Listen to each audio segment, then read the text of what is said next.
منصور دوانقی نے رات کا وقت تھا، امام جعفر صادق کے گھر کو آگ لگوا دی۔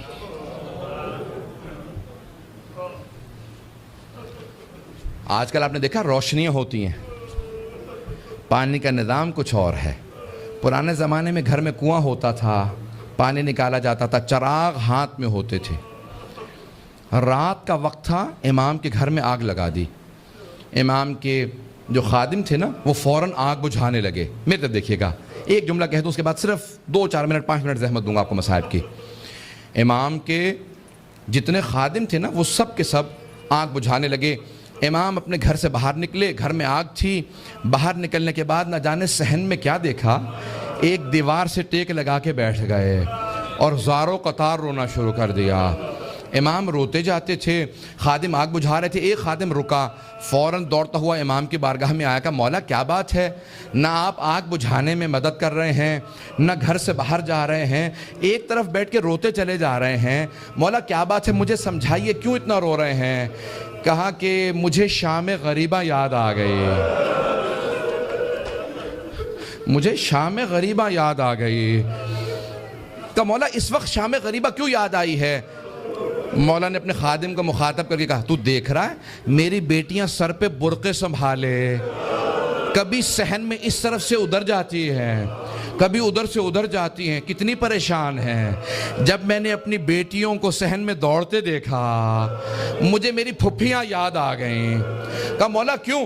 کہا نہ میرے جد حسین سر پہ موجود تھے، نہ میرے چچا عباس موجود تھے، نہ علی اکبر سنبھالنے کے لیے تھے، نہ قاسم، اور سید سجاد میرے دادا بیمار پڑے تھے۔ جب خیموں میں آگ لگی، ہر بی بی تڑپنے لگی، کبھی اس خیمے سے اس خیمے میں، کبھی اس خیمے سے اس خیمے میں۔ کہا جب ایک مرتبہ سارے خیمے جل گئے، امام سجاد کے خیمے میں آئے، مولانا پیش کر چکے، میں شام غریبہ نہیں پڑھوں گا۔ کہا مجھے شام غریبہ یاد آ گئی۔ عزیزان گرامی، میں صرف 2 روایات پیش کرنا چاہ رہا تھا۔ پہلے مولا نے کہا مجھے شام غریبہ یاد آ گئی۔ دوسرے، جب ایک مرتبہ عاشور کا دن تھا، امام کے گھر کے اندر عجیب و غریب عالم ہے، امام بیٹھ کے رو رہے ہیں۔ اتنے میں کچھ شیعہ آئے، کہا مولا کیا بات ہے، اتنے محزون ہیں؟ کہا حکومت اعلان نہیں کرتی آج عاشورہ ہے، میرے جد حسین کی مجلس کا دن ہے۔ وہ جو شیعہ آئے تھے ان میں سے ایک نے کہا کہ مولا آپ کو مجلس کریں گے؟ امام نے کہا ہاں۔ کہا تمہارے بابا مرثیہ کہہ دیا کرتے تھے، اشعار کہتے تھے، تم بھی شعر کہتے ہو؟ کہا ہاں مولا۔ کہا میرے جد حسین کی شان میں کوئی شعر کہا ہے؟ کہا جی مولا۔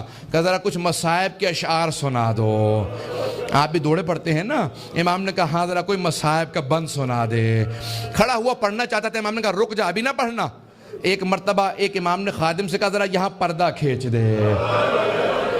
پردہ کھینچا گیا۔ امام نے خادمہ کو آوازی ذرا میری ماں سے کہنا مجلس میں آ جائے۔ امام کی والدہ کا نام جانتے ہیں نا سب، حضرت ام فروا، سب جانتے تھے امام کی والدہ حضرت ام فروا ہے۔ امام نے خادمہ کو آواز، میری ماں سے کہہ دے میرے جد کی مجلس ہو رہی ہے، مجلس میں آ جائیں، میری بیٹیوں کو آواز دے دو، میری بہنوں کو بلا دو۔ سب پردے کے پیچھے آ کے بیٹھ گئے۔ امام نے کہا اب مصائب شروع کر دے۔ اس نے مصائب پڑھنا شروع کیا۔ جب مصائب پڑھ رہا تھا، روایت کے الفاظ میں نے خود پڑھی ہے، مستند روایت ہے، بڑے بڑے علماء فقہا سے سنی ہے۔ مصائب پڑھتے پڑھتے ایک مرتبہ اس نے آواز سنی کہ امام کی والدہ کے بین کی آواز آ رہی ہے۔ حضرت ام فروا بین کرنے لگی، ہائے میرا جد مارا گیا، ہائے حسین مارا گیا، بین کرنے لگی۔ اب امام صادق سے برداشت نہیں ہو رہا تھا، آنسو بہ رہے تھے، ریش تر تھی، امام نے امامہ اتار رکھا تھا، تڑپ رہے تھے۔ وہ جو مصائب پڑھ رہا تھا نا، وہ امام کی والدہ کے خاندان سے تھا۔ اس نے مخاطب ہو کے کہا اے ام فروا، اگر آپ زیادہ روئیں گی نا تو آپ کا بیٹا جعفر صادق آپ کو دلاسا دینے آئے گا، آپ کو سینے سے لگائے گا، آپ کے آنسوؤں کو صاف کرے گا، آپ کی چادر کو سنبھال کے رکھے گا۔ لیکن اے ام فروا، آپ کی پھپھیاں جب میدان کربلا میں رو رہی تھی، کبھی شمر تازیانے مارتا تھا، کبھی خولی تازیانے مارتا تھا، بس بھئی اجرکم اللہ، میں تمام کر دیتا۔ ایک مرتبہ روایت کے الفاظ یہ ہیں، سارے مدینے والے امام صادق کے دروازے پہ جمع ہو گئے، نہ جانے کیا ہو گیا، اس بلند آواز سے سب رو رہے ہیں، سب دروازے پہ آ گئے۔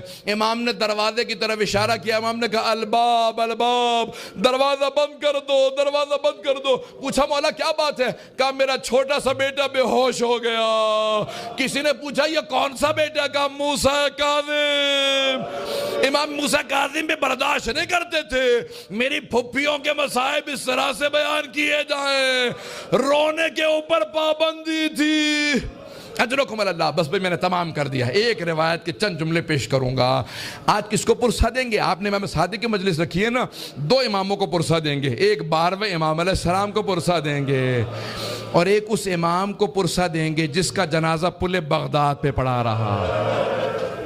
امام زمانہ کہتے ہیں میرا سلام و میرے جد موسیٰ کاظم پہ، کہ جس کا جنازہ اٹھانے کے لیے 4 مزدوروں کو پیسے دیے گئے، 4 مزدوروں نے پیسے لیے جنازہ اٹھایا۔ کہا 5واں ان کے سامنے چلتا جاتا تھا اور نعرہ لگاتا جاتا تھا ماتا امام الرفضہ، رافضیوں کا امام مر گیا۔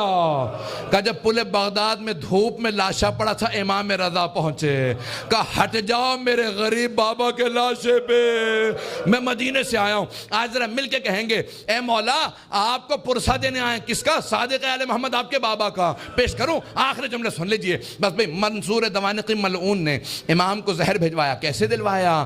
جب ایک مرتبہ سادات حسنی کو گرفتار کرنے لگے، 60 سے زیادہ ایک مرتبہ سادات کو گرفتار کیا، امام کے کان میں آواز پڑی، محلہ بنی ہاشم اکٹھے تھا نا، سارے بنی ہاشم اکٹھے رہتے تھے، امام کے کانوں میں آواز گئی، کہا ارے ان سادات حسنی پہ اتنے پہلے ظلم ہو چکے ہیں، دوبارہ انہیں قید کیوں کیا جا رہا ہے؟ امام اپنے گھر سے باہر نکلے، سر پہ امامہ نہیں تھا، پاؤں میں نالین نہیں تھے، بڑی تیزی سے آگے بڑھتے ہوئے امام نے روکنا شروع کیا، کہا رک جاؤ۔ سب کے ہاتھوں میں زنجیریں تھی، پاؤں میں بیڑیاں، بنی عباس کی فوج تھی، سب کو دستگیر کر کے گرفتار کر کے لے جا رہی تھی۔ امام نے کہا رک جاؤ، امام حسن مجتبیٰ کی نسل پہ بڑے ظلم ہوئے ہیں۔ ایک مرتبہ کسی ملعون نے ایک تازیانہ اٹھایا، تازیانہ اٹھانا تھا، امام کی پشت پہ تازیانہ مارا، امام کا کرتا چاک کیا اور دوبارہ 2-3 تازیانے مارے، امام زمین پہ آئے۔ اس وقت امام بزرگ تھے، بس میں اس سے زیادہ نہیں پڑھ سکتا۔ امام نے پلٹ کے ایک مرتبہ ایک جملہ کہا کہ ہم نہیں چاہتے ہمارے جد کے حرم میں خون بہایا جائے، اس لیے ہم اپنے شیعوں کو جنگ کی اجازت نہیں دیتے، تم اس بات کا ناجائز فائدہ اٹھاتے ہو۔ ایک مرتبہ کسی نے کسی تازیانے کے اندر زہر ملایا، بس امام کا جو زخم تھا اسی زخم کے اوپر تازیانہ لگا۔ امام نے آواز دی مجھے میرے گھر واپس لے جاؤ۔ ایک مرتبہ سارے بیٹوں نے اٹھایا، امام کو گھر لے گئے۔ اب میرے طرف دیکھیے گا، میں آخری جملہ پیش کر رہا ہوں، میں نے مصائب تمام کر دیا۔ مولا آپ کے بیٹے آپ کو اٹھا کے گھر لے آئے۔ ایک بیٹا بار بار رخسار پہ رخسار کو رکھتا تھا، بار بار کہتا تھا میرے بابا کو پانی پلا دو ذرا، مولا کربلا میں آ کے دیکھے۔ ایک 72 کے لاشیں اٹھا کے لانے والا بھوکا پیاسا ذوالجناح کی پشت سے زمین پہ آ رہا ہے۔ الا لعنت اللہ علی القوم الظالمین وسیعلم الذین ظلموا ای منقلب ینقلبون۔ بس بھی وقت نہیں تھا کہ میں تفصیل سے پیش کرتا، ہاتھوں کو بلند کریں گے، 2 جملے دعا کے پیش کروں گا۔ پروردگارا، واسطہ امام جعفر الصادق کے اس تابوت کا بڑی تعظیم سے اٹھایا گیا، ہزاروں کا مجمع تھا، سب کاندھا دینا چاہتے تھے، ہاتھوں پہ تابوت چل رہا تھا کہ ایک مرتبہ جنت البقیع تک پہنچا۔ امام موسیٰ کاظم علیہ السلام نے بڑی تعظیم سے شان و شوکت سے کہا ہٹ جاؤ، میرے دادا کے پہلو میں میرے بابا کی قبر کو تیار کرنا۔ بڑی تعظیم سے قبر مطہر میں اتارا گیا۔ میرا دل کہتا ہے کہ امام صادق بہت رو کے کہتے ہوں گے اے میرے بیٹے موسیٰ کاظم، آج بڑی تعظیم سے مجھے تو دفنا دیا، لیکن میری نگاہوں میں آج بھی میرے جد حسین کا لاشا ہے کہ میرے دادا سید سجاد لاشے کے ٹکڑوں کو کیسے جمع کر رہے تھے۔ پروردگارہ، سید الشہداء کی عظمتوں کا واسطہ، امام صادق کی عظمتوں کا واسطہ، دنیا میں امام زمانہ کا ظہور میں تعجیل فرما، ظلم کا خاتمہ فرما، داعش کو طالبان کو غارت فرما، آل سعود کو آل یہود کو غارت فرما، مومنین کی حفاظت فرما۔